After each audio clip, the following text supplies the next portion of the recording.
some sadhu who knows more than you, and who may be more purified. No, that may not be possible. I don't know. I'm just teasing. I'm saying, we want to try to understand from somebody who may have a deeper understanding than we do. They can help. Yeah. This is book Bhagavad and person Bhagavad. So, is it the case that person Bhagavad is also a representative of Krishna, kind of? Well, obviously. The person Bhagavat is a representative of Krishna, yes. So, Sakshat Hari Tvena Samasta Shastri Tastata Bhavyati Vasaj. He's here.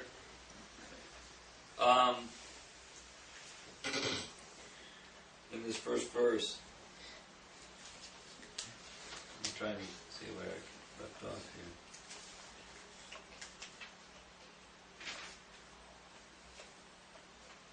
Sorry, I just lost my spot here.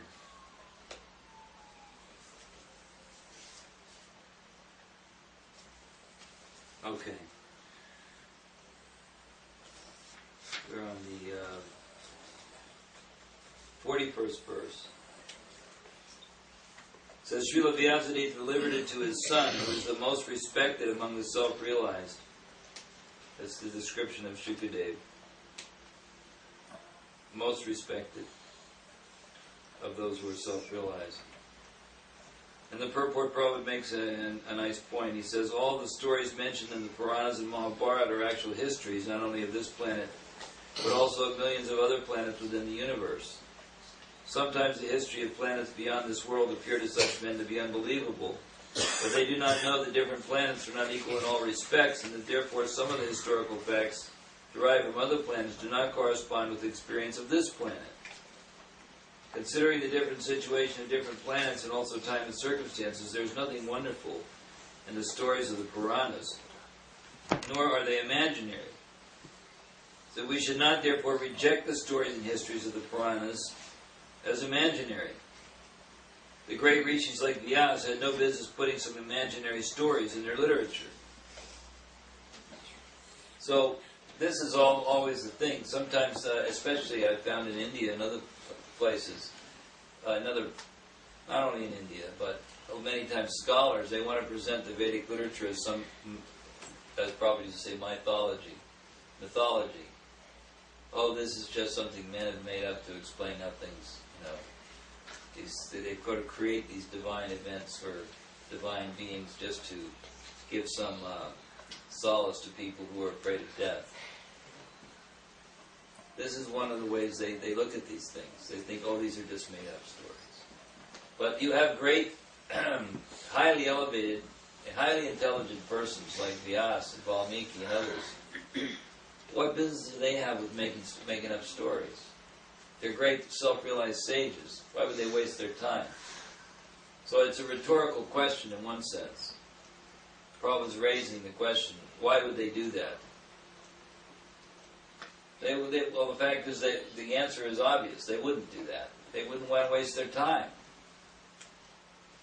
If you read the writings of Vyasa, some of them are so abstruse and difficult that we can't even understand them without a tremendous amount of help, like the Vedanta Sutra, for instance. Who can understand Vedanta Sutra without the commentaries of self-realized souls? Not possible. It's so deep, and each sutra has got so much meaning and so much complexity that no one can practically understand it without. And these brilliant, self-realized souls, what business do they have messing around with mythology? That's not what they're here for. So, here, Shukadeva Goswami is described as the topmost personality of all the self-realized souls.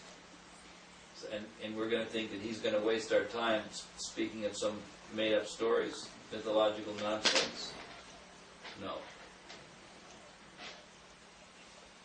Further on in this purport, he says, there is no gain, however, in accepting the message of Bhagavatam from the unbelievers, atheists, and professional reciters who make a trade of Bhagavatam for the layman. So in other words, we don't want to hear from professional reciters who are just trying to make a buck as we say, or trying to get some fame or prestige. It says, he goes on to say, similarly, those who are not strictly in the Vaishnava discipline should not make a business of this Bhagavatam and become a cause of spiritual death for so many years. So persons who would give their own ideas, their own interpretations of the Bhagavatam, this isn't useful. We want to hear through the chain of disciplic succession, coming down from Lord Brahma to Narada, Vyas, and on down through the centuries. We want to hear from those persons. Yeah. So, does this mean that people who are not in disciplic succession, but who have the book Bhagavatam and they want to read it among themselves, so they would derive no benefit from it as such? I wouldn't go so far as to say no benefit, but they will not understand it very clearly. They may have many confused ideas about it, because they'll tend to mentally speculate as to what this verse or that verse means, and they may develop some completely unique and not very useful philosophy. What if they have Srila Prabhupada's translations? What if they have Srila Prabhupada's translation? I mean, what if they're studying this Bhagavatam? Bhagavatam. Well, then they're going to do a lot better.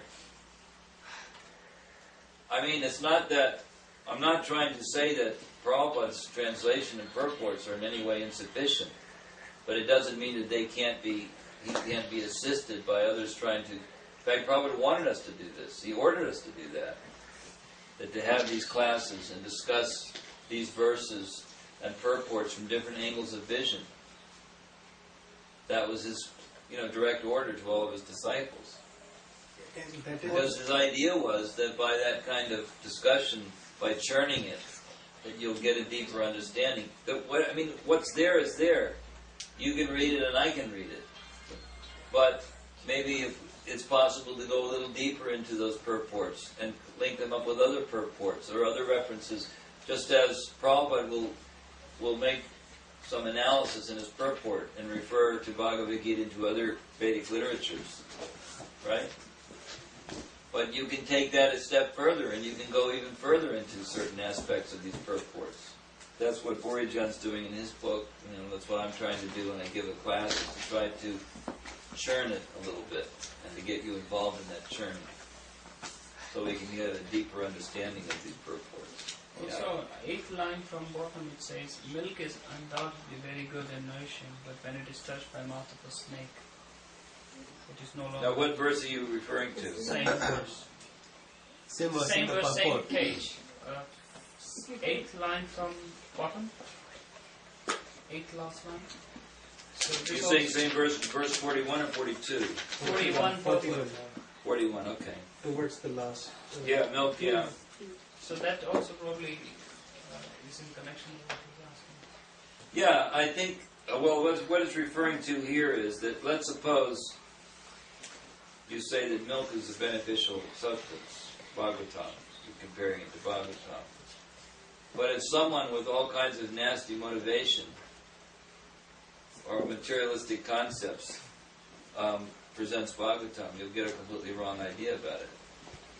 Generally, what Prabhupada points out, a lot of these reciters, they go immediately to the 10th canto and start talking about the intimate dealings of Krishna and the gopis.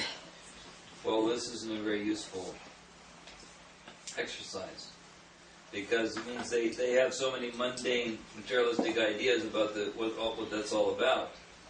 And so people get a completely wrong idea that Bhagavatam is somehow a glorification of mundane sensuality, which is not only is it a disservice to the Bhagavatam, but it's actually an aparad. So that's why they're compared to serpents. If you leave the milk out and the serpent's venom goes into that milk, even though the milk it may be a pure substance, but if you drink it, you'll die. So your spiritual life can be ruined by hearing from the wrong source. That's the point. Regarding what Sundarlan Prabhu raised, reading Prabhupada's books, that's why Siddhanta Saraswati Thakur very much insisted on distribution of books, and that's why Prabhupada insists on. So this is book distribution is. Yeah, it's important, but I think there's another angle in this. That let's suppose we're reading Prabhupada's book in purport, and then we're dragging